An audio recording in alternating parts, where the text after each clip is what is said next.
अगर मैं तुमसे कहूं कि भारत में एक ऐसी झील है जहां बर्फ पिघलते ही सैकड़ों इंसानों के कंकाल पानी में तैरने लगते हैं, तो तुम्हें कैसा लगेगा? ये कोई कब्रिस्तान नहीं है, ये कोई युद्ध का मैदान भी नहीं, ये बस एक ट्रेकिंग रूट पर है। और सबसे डरावनी बात, यहाँ के कंकाल कुछ 500 साल पुराने हैं और कुछ 1200 साल पुराने। रूपकुंड उत्तराखंड की बर्फीली चोटियों में 5029 मीटर की ऊंचाई पर एक छोटी सी झील जो देखने में तो खूबसूरत लगती है, पर उसके नीचे छुपा है कुछ ऐसा जो इंसान को भीतर तक हिला दे। 1942 में एक रेंजर वहां से गुजर रहा था। उसे पानी में कुछ दिखा। पहले लगा पत्थर है, लेकिन जैसे ही वो पास गया, वो इंसानी खोपड़ी थी। और फिर एक और एक और, पसलियां, हाथ, टांगे। झील चुप थी, पर जैसे वो हर कदम के साथ अपना हर राज खुद उससे कहती जा रही थी। ये एक दो कंकाल नहीं थे, ये सैकड़ों थे। कुछ झील के अंदर, कुछ किनारे पर, कुछ आधे दबे हुए और कुछ ऐसे प्रिजर्व्ड जैसे बस कल ही मरे हो। उतनी ऊंचाई, उतनी ठंड, हड्डियां आज भी अनटच्ड हैं। सबसे पहला शक, महामारी। लेकिन हड्डियों पर इन्फेक्शन का एक भी निशान नहीं। फिर कहा गया शायद युद्ध हुआ, पर वेपन मार्क्स भी नहीं थे। फिर कहा गया ट्रैवलर्स ठंड से मरे।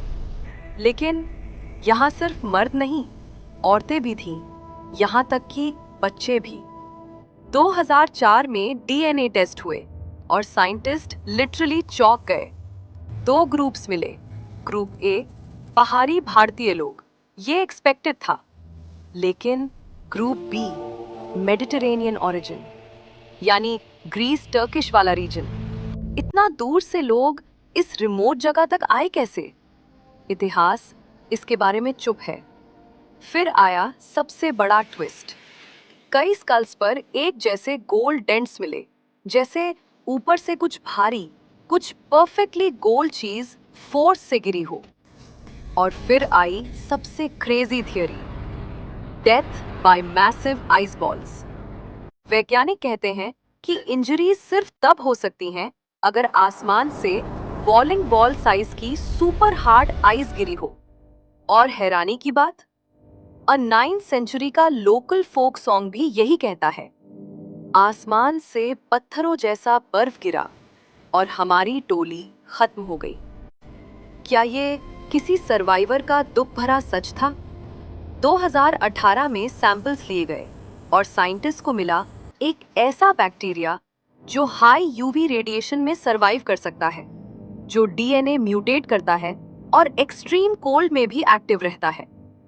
कुछ रिसर्चर्स ने कहा ये बैक्टीरिया नॉर्मल धरती वाला नहीं लगता।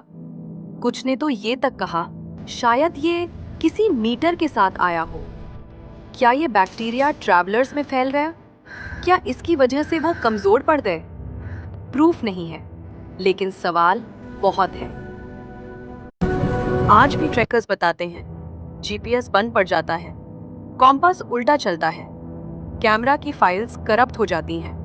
वैज्ञानिक कहते हैं ये मैग्नेटिक अनोमली है, लेकिन लोकल्स का कहना है यहाँ अभी भी कुछ है, कुछ ऐसा जो नहीं चाहता कि इंसान यहाँ ज्यादा देर रुके। तो आखिर सच क्या है? क्या ये लोग स्टॉर्म में मरे, या ये कोई प्राचीन तीर्थ था, या बैक्टीरिया ने इन्हें मारा, या फिर कुछ ऐसा नेचुरल इवेंट हुआ जो आज भी रिपीट हो सकता है?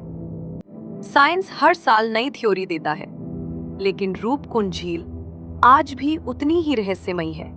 और जब बर्फ पिघलती है, झील फिर से अपने राज बाहर रख देती है, लेकिन कोई भी उसका सच समझ नहीं पाता।